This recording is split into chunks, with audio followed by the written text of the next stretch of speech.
In this video, I'm going to show you how to add motion to your stop motion. So let's get into it.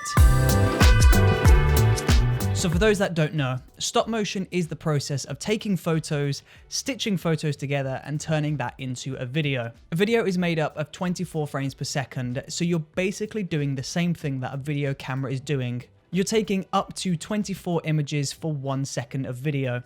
So you take a picture, you move the object, you take a picture, you throw these together in the edit, cut them together, and it looks like this object is moving on its own. The thing is though, stop motion is typically captured on a tripod. Because you can't have the camera moving around in different places because it will make the motion look really weird, you're forced to a tripod. But with the advancement of gimbal technology, we can now add a little bit of pan and tilt motion to our stop motion videos. Let me show you how. So for this, you're going to need 3 things: a time-lapse remote, a camera, and a gimbal capable of doing automatic pan and tilt movements. So we're going to mount our camera to our gimbal.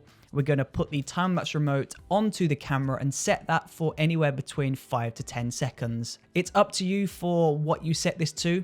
You basically want this interval to be a range where you're able to go in, make a change in the scene, step out, and then let the camera take the picture on its own without you being in the way. So I'm going to set mine to 5 seconds, but feel free to set yours to a higher number. So the camera is on the gimbal, the time-lapse is attached and set to 5 seconds, and this means every single 5 seconds, this remote here will trigger the camera to take a picture. So now you want to go ahead and you want to set your stop point on your gimbal. So you want to point your camera on the gimbal towards a specific part of the frame where you want to start the movement. Select that point, move over, select an end point. So you've selected a start point and an end point, and then you press go. So you set this to start taking the pictures, you set this to start doing the movements, and then every time the camera takes a picture, you want to be out of the way.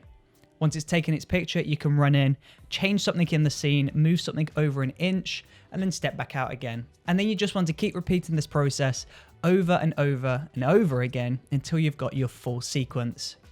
Now, when it comes to editing all of these pictures, you basically just want to import them into Premiere, and you can import them as an image sequence. So inside of Adobe Premiere Pro, you want to go to Projects, you want to right click, press Import, you want to select the first image in that entire series of photos, and then select Import as Image Sequence.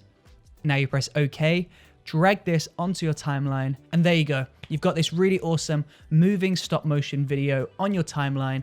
It was super easy and really awesome to do. Adding a little bit of camera movement into any type of video is really awesome, but adding it into stop motion really helps to sell the effect and adds a little bit of magic to the footage.